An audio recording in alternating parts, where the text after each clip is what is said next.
Salut, et bienvenue sur l'épisode 2 de Profilage de Sigmar. Aujourd'hui, on va aller voir du côté de la destruction et analyser le profil du mégaboss Mokrocha et de sa version nommée Gordrakk, le point de Gork. Donc le mégaboss Mokrocha, c'est un kit plastique à 90€ qui permet d'assembler le mégaboss avec deux armes différentes, soit un étripeur de boss et un cure-dent, soit un qui-coupe et un point fracasse-dent. A noter que vous avez aussi la possibilité de monter cette figurine dans sa version nommée Gordrakk, le point de Gork. Côté jeu, le mégaboss coûte 460 points, tandis que Gordrakk, lui, en vaut 540. Donc maintenant, ce qu'on va faire, c'est que je vais analyser le profil de l'unité, mais par rapport au dernier épisode, je vais un peu changer la formule, car je me suis rendu compte que lire le Warscroll mot pour mot, n'était pas forcément très intéressant.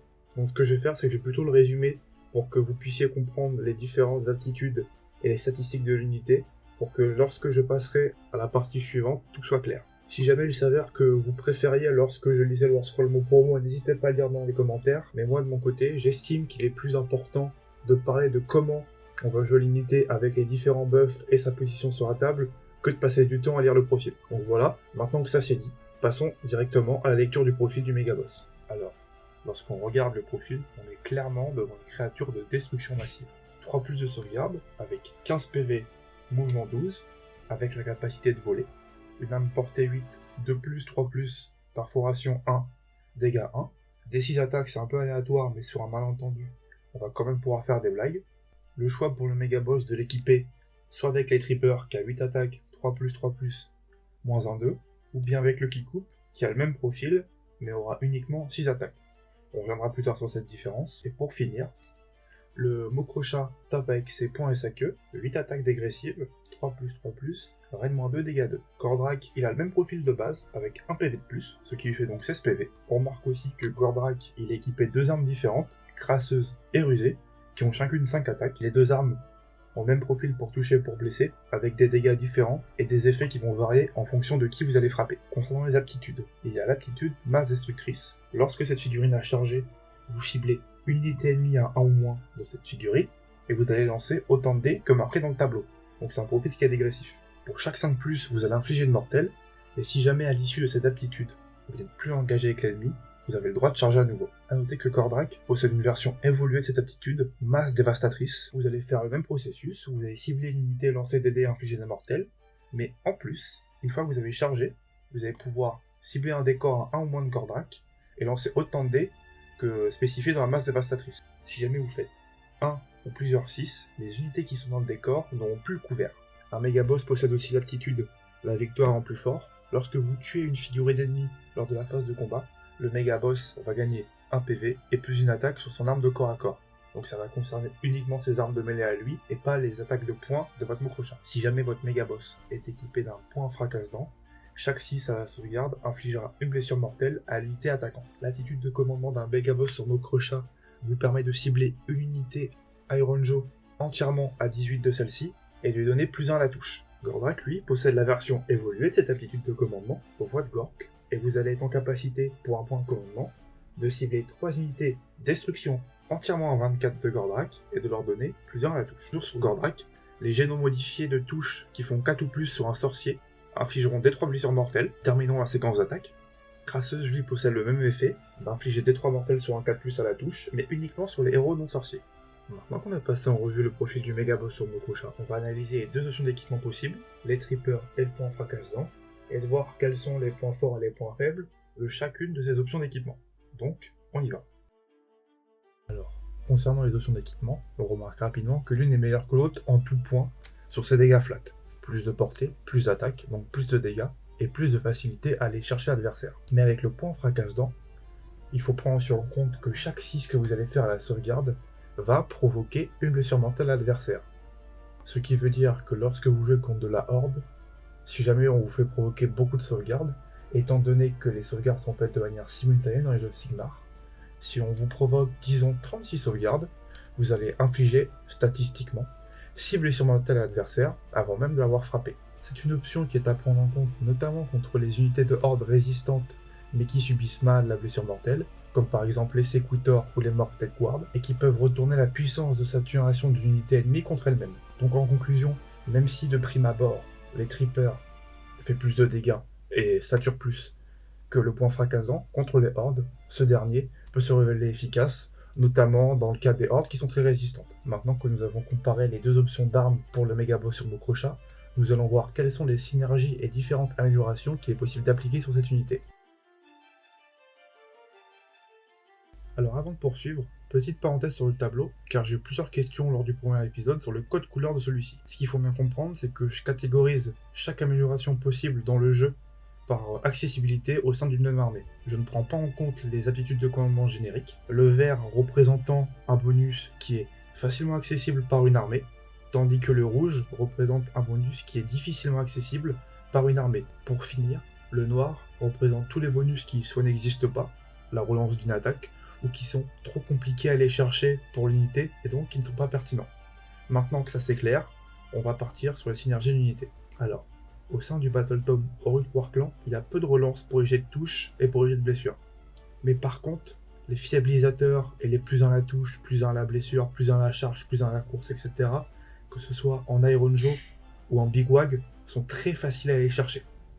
En plus de tous les bonus que vous pouvez aller chercher dans vos aptitudes d'allégeance, vous pouvez facilement rajouter des plus 1 à la touche, des plus 1 à la blessure, notamment avec le Shaman Iron Joe, qui peut donner plus 1 à la blessure ou téléporter une de vos unités grâce au sort d'allégeance de votre armée.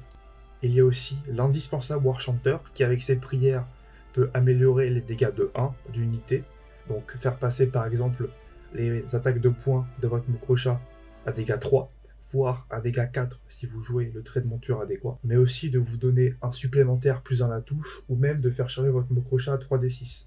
Lorsqu'on prend en compte qu'avec un point de commandement, vous pouvez vous déplacer 2 fois à 12, ça peut donner une grande amplitude à la Mokrocha. Tous ces bonus, ils sont applicables aussi à Gordrakk, bien évidemment, mais l'avantage de jouer de Mokrocha générique, c'est la flexibilité que vous allez pouvoir avoir grâce aux traits de commandement et aux artefacts. Je pense notamment au trait de commandement qui permet d'utiliser gratuitement une fois par tour la règle d'allégeance Mighty Destroyer des Iron Joe, mais aussi de manière un peu plus simpliste, on peut penser à une amulette éthérée qui va rendre votre Mokrocha bien résistant et qui peut se coupler avec les points fracasse-dents dont on a parlé tout à l'heure. Concernant les sous-factions, on n'oublie pas non plus Iron Suns qui au premier tour donnera -1 à la touche à votre Mokrocha, et donc si vous décidez de faire une Alpha Strike avec celle-ci, vous allez être moins sujet à la contre-attaque adverse, car vous allez avoir un malus de touche appliqué à votre Mokrocha. Et concernant la saturation, vous avez bien évidemment, que ce soit en Iron Joe ou en Big Wag, la possibilité pour un point de commandement de déclencher une Wag, et donc de rajouter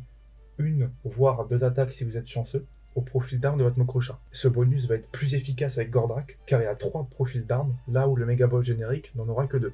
On n'oublie pas aussi les traits de monture, qui sont applicables aussi sur la monture de Gordrakk, c'est un détail très important à ne pas oublier, qui vont permettre par exemple d'annuler l'effet d'un sort subi par la Mokrocha, soit un 4+, ou bien d'augmenter les dégâts de 1 de votre Mokrocha, ou alors de lui ajouter plus 1 PV pour lui donner une résistance supplémentaire. Ce plus 1 PV, il peut être intéressant à coupler avec un point fracasse-dents, car le point fracasse-dents il va tirer plein parti de ce PV supplémentaire, notamment lorsqu'on prend en compte qu'à chaque fois que vous faites un mort lors de la phase de combat, vous gagnez encore un PV et une attaque sur le profil d'arme.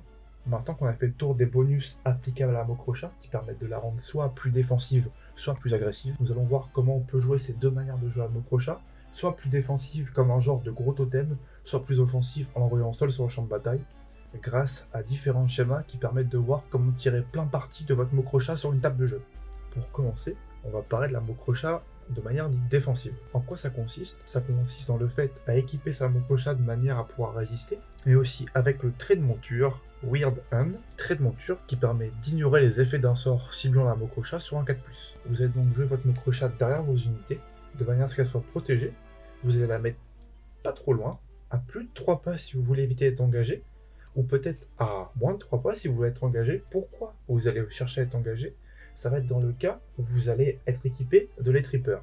En effet, les Trippers ayant 2 de portée, vous allez être en mesure, lors d'une phase de combat, une fois que l'adversaire vous a chargé, de activer la Mokrocha derrière, par exemple, vos Hard Boys qui étaient là afin d'écranter votre héros, et grâce aux 2 pas de portée, pouvoir taper une unité adverse. Là où un point fracasse-dents, n'ayant que 1 de portée, vous ne pourrez pas taper derrière vos Hard Boys, car même si vous êtes à portée de pile-in, le socle du Hard Boys est trop gros pour vous permettre d'attaquer à 1 de portée. Alors, l'avantage de cette formation, c'est de pouvoir protéger votre Mokrocha et de répondre aux différents besoins de vos armées en ayant un héros qui utilise l'aptitude de commandement pour lancer des charges, faire des courses à 6 ou même donner plus 1 à la touche grâce à son War Scroll. Mais le point faible que ça va avoir, c'est que les orques de base étant lents et la Mokrocha plutôt rapide, vous n'allez pas tirer parti du fait que la Mokrocha est un behemoth qui se déplace à 12 et qui tape très fort.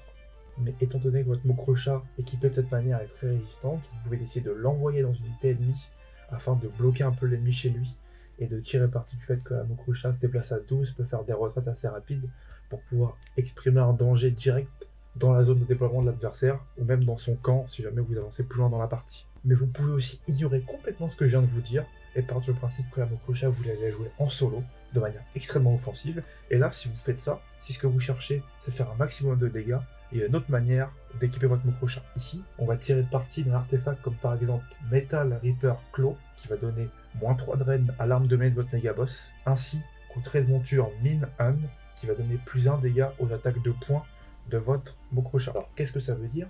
Ça veut dire que votre Mokrocha va devenir extrêmement offensif, car en accumulant ces deux bonus, vous allez avoir des attaques de poing qui vont être dégâts 4, et donc vous allez pouvoir vous servir de votre Mokrocha comme une unité extrêmement offensive qui va pouvoir aller détruire une unité cible très facilement.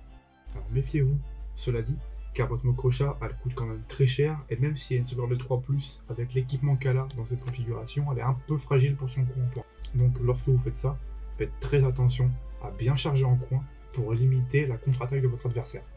Voilà, c'est tout pour cette fois. En espérant que cela vous ait plu, n'hésitez pas à me dire dans les commentaires quelle unité vous aimeriez voir pour le prochain épisode, sachant qu'on parlera soit du chaos, soit de la mort. Salut, salut!